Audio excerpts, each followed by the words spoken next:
हमारे पास रेलगाड़ी का आज एक क्वेश्चन है, इसको हम देखिए कितनी जल्दी से करते हैं। तो क्वेश्चन में क्या दिया गया है, 108 मीटर की रेलगाड़ी दूसरी 112 मीटर की है, एक दूसरे की ओर यानी विपरीत दिशाओं से आ रही है।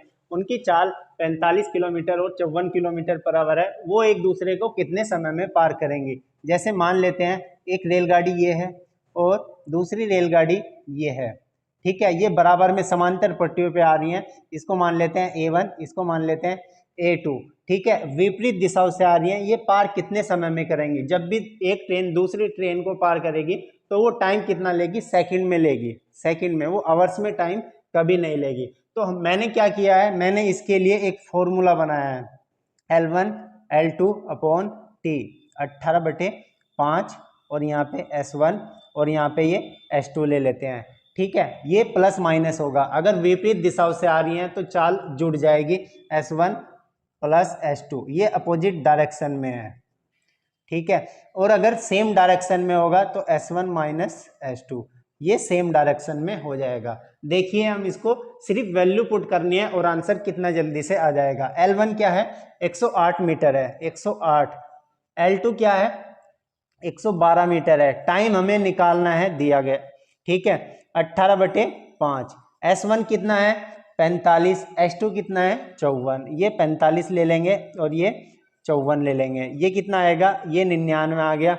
ये 18/5 है, ठीक है। T हमें निकालना है, ऊपर कितना आ जाएगा, 220, ठीक है।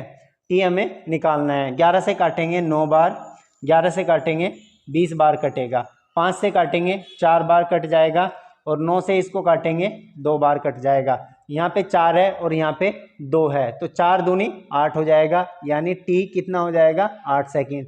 एक दूसरे को वो 8 सेकेंड में क्रॉस करके निकल जाएंगी।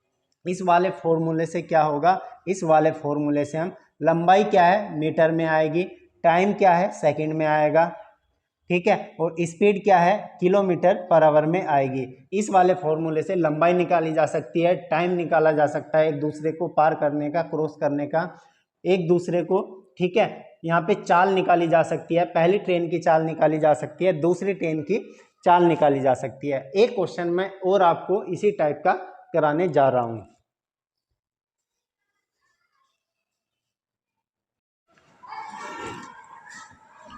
ये हमारे पास क्वेश्चन है आज रेलगाड़ी का, इसको भी हम देखें कितनी जल्दी से कर लेते हैं, ठीक है। तो क्वेश्चन में क्या दिया गया है, दो रेलगाड़ी 150 और 120 मीटर लंबी है, एक दूसरे को विपरीत दिशाओं से पार कर रही हैं 10 सेकंड में। पहली रेलगाड़ी की चाल 43.2, तो दूसरी रेलगाड़ी की चाल हमें निकालनी है। तो ये वाला जो फॉर्मूला मैंने बताया था, वैसे मैं फॉर्मूले का यूज नहीं करता, लेकिन टाइम एंड डिस्टेंस में ये फॉर्मूला बेस्ट है, ठीक है।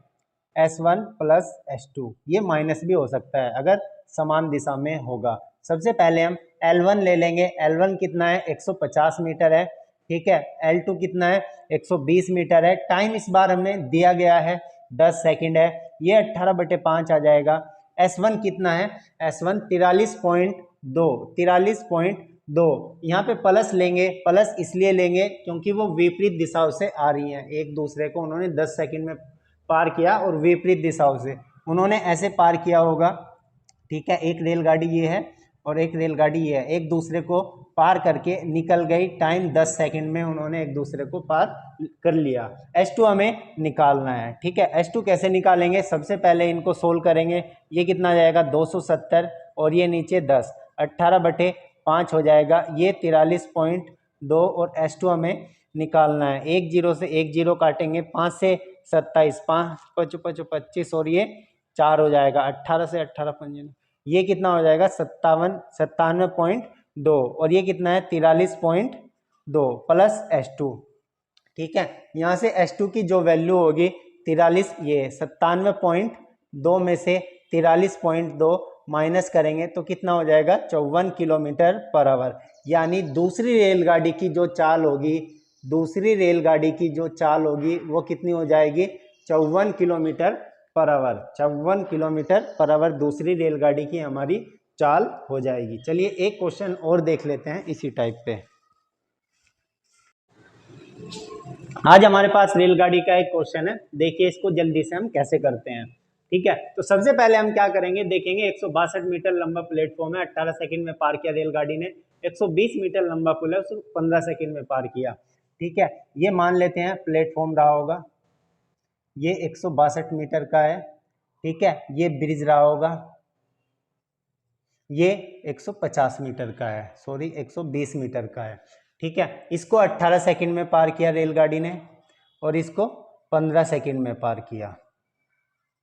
ठीक है, ये रेलगाड़ी आई और ये पहले इसने प्लेटफॉर्म को पार किया, फिर ब्रिज को पार करके निकल गई। तो हमें रेलगाड़ी की चाल बतानी है। तो रेलगाड़ी की चाल सबसे पहले रेलगाड़ी की लंबाई L ले लेंगे। रेलगाड़ी की लंबाई मान लेते हैं L है। ठीक है, उसने 162 मीटर लंबे प्लेटफॉर्म को 18 सेकंड में पार कर लिया। ठीक है, 120 मीटर लंबे पुल को उसने 15 सेकंड में पार कर लिया। ये सेकंड है और ये भी सेकंड है। तो हमें गैप देखना है। L1 रेलगाड़ी की लंबाई एक ही रहेगी, 162 और 120 का गैप कितना है 42। 18 और 15 का गैप कितना है 3। तो यहाँ पे 3 किसके बराबर हो जाएगा, 3 किसके बराबर हो जाएगा, या 3 पॉइंट की वैल्यू कितनी हो जाएगी 42। यहाँ से 1 पॉइंट की वैल्यू कितनी हो जाएगी 14। ये रेलगाड़ी की चाल आ गई। ठीक है, ये रेलगाड़ी की चाल आ गई, लेकिन ये मीटर पर सेकंड में है, मीटर पर सेकंड में है। इसको किलोमीटर पर आवर में बदलने के लिए हमें क्या करना पड़ेगा, 18/5 से मल्टीप्लाई करनी पड़ेगी। तो रेलगाड़ी की चाल अब आएगी किलोमीटर पर आवर में। तो जब इसको 5 से काटेंगे तो 2.8 आ जाएगा। 18 की जब 2.8 से मल्टीप्लाई करेंगे तो 50.4 या 50.4 किलोमीटर पर आवर। स्पीड कितनी आएगी, किलोमीटर पर आवर। रेलगाड़ी की चाल हमेशा किलोमीटर पर आवर में ही आती है, मीटर पर सेकंड में नहीं आती, किलोमीटर पर आवर में ही पूछी जाती है। मीटर पर सेकंड में पूछ लेते हैं, लेकिन हमेशा चाल किलोमीटर पर आवर में ही निकालते हैं। अब रेलगाड़ी की लंबाई अगर पूछे, रेलगाड़ी की लंबाई अगर पूछे तो 1 पॉइंट की वैल्यू यहाँ पे कितनी है 14। 1 पॉइंट की वैल्यू कितनी है 14। तो अगर हम सेकंड वाली इक्वेशन में पुट कर दें, ठीक है, तो 120, ये कितना है 15 और 1 पॉइंट की वैल्यू कितनी है 14। तो ये कितना आ जाएगा इधर 210 और ये 120 है। ठीक है, और ये L1 120 उधर जाएगा और 210 में से माइनस होगा तो कितना आ जाएगा 90 मीटर। यानी रेलगाड़ी की जो लंबाई होगी, रेलगाड़ी की लंबाई होगी वो कितनी हो जाएगी 90 मीटर। रेलगाड़ी की चाल ज़्यादातर किलोमीटर पर आवर में पूछी जाती है, मीटर पर सेकंड में भी कभी कभी पूछ लेते हैं, क्यों वैसे तो रेलगाड़ी की चाल किलोमीटर पर आवर में ही पूछी जानी चाहिए। ठीक है, चलिए।